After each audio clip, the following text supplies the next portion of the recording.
সদৌ অসম প্ৰাথমিক টেট উত্তীৰ্ণ শিক্ষক সমাজৰ জন্ম হৈছিল 2013 চনত যিসকল টেটৰ শিক্ষক নিযুক্তি হৈছিল তেখেতলোকৰ বিভিন্ন সমস্যাৰ সমাধানক লৈ আৰু সেই সমস্যা সমাধানৰ সমান্তৰালভাৱে সদৌ অসম প্ৰাথমিক টেট উত্তীৰ্ণ শিক্ষক সমাজৰ জৰিয়তে আমি আমাৰ ছাত্ৰ ছাত্ৰীসকল যিসকল ছাত্ৰ ছাত্ৰীয়ে উচ্চতৰ আৰু উচ্চতৰ দুইটা শাখাতে 90% ওপৰত নম্বৰ লাভ কৰিবলৈ সক্ষম হৈছে এইসকল ছাত্ৰ ছাত্ৰীক আমি 2013 চনৰ পৰা প্ৰতি বছৰে সম্বৰ্ধনা জনোৱাৰ এটা ব্যৱস্থা গ্ৰহণ কৰি আহিছোঁ আৰু ইয়াৰ এটাই আমাৰ লক্ষ্যৰ উদ্দেশ্য হ'ল যে আমি যেহেতু এটা সংগ্ৰামী সংগঠন আজিৰ দিনটোত সংগ্ৰামী সংগঠন মানে আন্দোলনকামী সেই সংগ্ৰামী সংগঠনৰ কথা আমি ক'ব বিচৰা নাই আমি ক'ব বিচাৰিছোঁ যে আমাৰ টেটৰ শিক্ষকসকলৰ যিখিনি সমস্যা আছে সেইখিনিক লৈ আমি সৰহবাৰ একত্ৰিত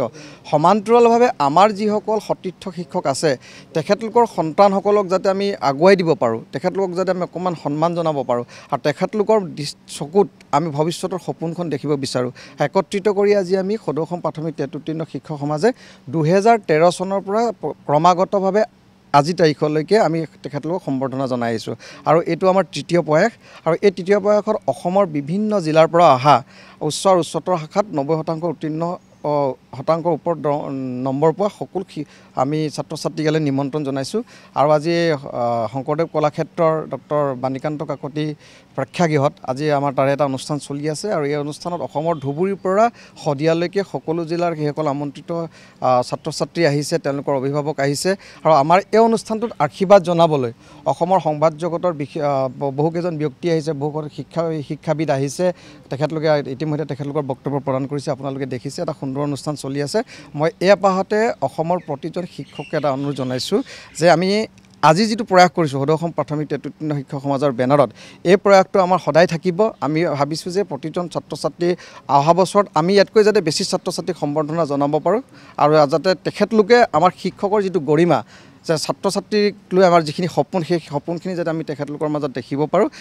এই লক্ষ্য আৰু উদ্দেশ্য ৰাখিয়ে আচলতে আমি অনুষ্ঠানবিলাক ক্ৰমাগত আয়োজন কৰিছোঁ মই আজি অনুষ্ঠানলৈ অহা সকলোকে আজি ধন্যবাদ আৰু কৃতজ্ঞতা জনাইছোঁ আৰু আমি আশা কৰিম আপোনালোকৰ সকলোৰে সহায় সহযোগিতা আৰু আশীৰ্বাদত অনাগত সময়ত আমি এই অনুষ্ঠানটো এনেদৰে সুচাৰুৰূপে আগবঢ়াই লৈ যাবলৈ সক্ষম হ'ম আজি শ্ৰীমন্ত শংকৰদেৱ কলাক্ষেত্ৰৰ অন্তৰ্গত ডক্টৰ বাণীকান্ত কাকতি প্ৰেক্ষাগৃহত সদৌ অসম প্ৰাথমিক টেট উত্তীৰ্ণ শিক্ষক সমাজৰ উদ্যোগত কৃতি শিক্ষাৰ্থীৰ সম্বৰ্ধনা অনুষ্ঠান এটা আয়োজিত কৰা হৈছে আৰু এই অনুষ্ঠানৰ লগত সংগতি ৰাখি আমাৰ দুগৰাকী শিক্ষক যি দুগৰাকী শিক্ষকে যোৱা 2012 চনত কৰ্মত যোগদান কৰিছিল আৰু 2025 চনত তেওঁলোকৰ কৰ্মজীৱনৰ সমাপ্তি ঘটে তেওঁলোকে অৱসৰ লাভ কৰে কিন্তু অতি দুখৰ কথা যে যিসকল শিক্ষকক 2012 চনতে নিযুক্তিকালীন সময়তে তেওঁলোকক নিয়মীয়া শিক্ষক ৰূপে নিয়োজিত কৰিব লাগিছিল কিন্তু সেই ভুলটো আজি পৰ্যন্ত শুধৰোৱাৰ কোনো ধৰণৰ কাৰ্যব্যৱস্থা চৰকাৰে যিকোনো বিভিন্ন চৰকাৰ আমি লাভ কৰাৰ পিছতো সেই চৰকাৰে সেই কাৰ্যব্যৱস্থা গ্ৰহণ নকৰাৰ ফলশ্ৰুতিত সেই শিক্ষাগুৰু দুগৰাকীয়ে আজি তেওঁলোকে নিয়মীয়া শিক্ষকৰ মৰ্যাদা লাভ কৰাৰ অবিহনে অৱসৰ লাভ কৰিছে আৰু আপোনালোক সকলোৱে জানে যে ঠিকাভিত্তিক শিক্ষকসকলৰ অৱসৰকালীন সা সুবিধা কোনো ধৰণৰ কোনো ব্যৱস্থা বৰ্তমানলৈকে কৰা হোৱা নাই গতিকে আমাৰ সতীৰ্থ যি দুগৰাকী শিক্ষকে অৱসৰ লাভ কৰিছে এই বৰ্ষত তেওঁলোক দুগৰাকীকো আমি এই অনুষ্ঠানতে সম্বৰ্ধনা জনোৱাৰ এক ব্যৱস্থা গ্ৰহণ কৰিছোঁ আৰু আমাৰ শিক্ষকসকলৰ তৰফৰ পৰা যৎকিঞ্চিত তেওঁলোকক আমাৰ এটা উপহাৰ তেওঁলোকলৈ আগবঢ়াবলৈ আমি প্ৰয়াস কৰিছোঁ আৰু আমি আশা ৰাখিম যে অনাগত দিনত অসমৰ হয়তো বিভিন্ন জিলাত বিভিন্ন প্ৰান্তত শিক্ষাগুৰুসকল অৱসৰৰ দিশত অগ্ৰসৰ হ'ব যিহেতু আজি প্ৰায় 13টা 14টা বৰ্ষ উকলিছে সকলোৰে বয়সৰ যিহেতু ব্যৱধান বেলেগ বেলেগ গতিকে বিভিন্ন সময়ত শিক্ষকসকল অৱসৰৰ ফালে অগ্ৰসৰ হৈছে কিন্তু আজিকোপতি অসম চৰকাৰে যিখিনি সমস্যা সমাধান কৰি এই শিক্ষকসকলক নিয়মীয়া শিক্ষকৰ মৰ্যাদা দিব লাগিছিল সেইখিনিৰ ব্যৱস্থা কৰা নাই গতিকে এই অনুষ্ঠানৰ জৰিয়তে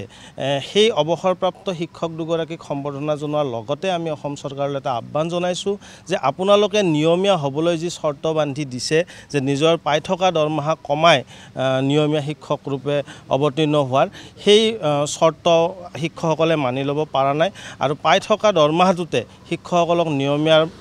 হোৱাৰ মৰ্যাদা প্ৰদান কৰি অনাগত দিনত যাতে এই ধৰণে ঠিকাভিত্তিক ৰূপে চকুলো টুকি কোনো শিক্ষাগুৰু আৰু অৱসৰ লাভ কৰিবলগীয়া পৰিস্থিতিৰ সৃষ্টি নহয় তাৰ বাবে উপযুক্ত কাৰ্যব্যৱস্থা গ্ৰহণ কৰিবলৈ আমি চৰকাৰ প্ৰশাসনলৈকে আহ্বান জনাওঁ